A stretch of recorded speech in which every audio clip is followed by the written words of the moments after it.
This is a quick update video on the Philips CDI 604. I've not forgotten about the machine. At the moment, the front end of the system is currently being de-yellowed. It's all being cleaned up, it's all looking good, but it definitely needs de-yellowing. Same for this panel here. Once I get this removed, I'll certainly get that fixed up. I've done as much as I can to the outer case here, but unfortunately, the only thing I can really do beyond giving it the clean I've done is repainting it, but you can tell it's obviously had things on top of it. It's probably been in a shed. There's a bit of corrosion here and there. You know, it doesn't look too pretty.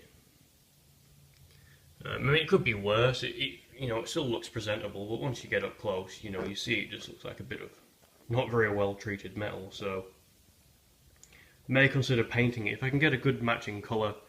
It's not too hard to do. It's a very flat piece, so I can't imagine it being too difficult, but I'd rather not ruin it. But it's cleaned up, it certainly looks a lot better. Now, the problem I was having with the machine was it would power on fine, it would spin discs, it would boot up, but it was getting a CRC error. And quite a common problem with CDIs, after speaking to some people who know a lot more than myself, is they have a timekeeping battery, so like a timekeeping RAM chip, that when they get to this age, they're prone to failure, so it's likely that's what's wrong with this. The chip itself is actually located just tucked away in the shadows here. So you might be able to read, it's the timekeeping battery. So that's probably what I'll be replacing. You can hack the chip open, manually remove the battery and put a new one in, but I'll probably just order a new chip. I've just not got around to ordering the chip. It's not too expensive. I think you can get them for around 30 Australian dollars.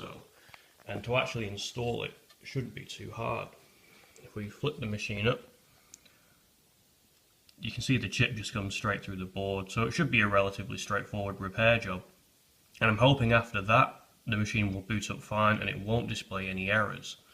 Now, I've been told as well, when the machine boots up, because that chip may be causing problems, essentially the machine probably is just crashing.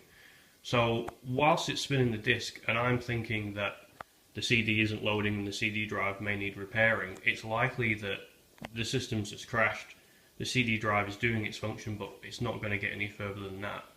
So I'm hoping once that chip's replaced, I can go back to the CD drive and get started on that. So just a quick update, I've not forgotten about the machine.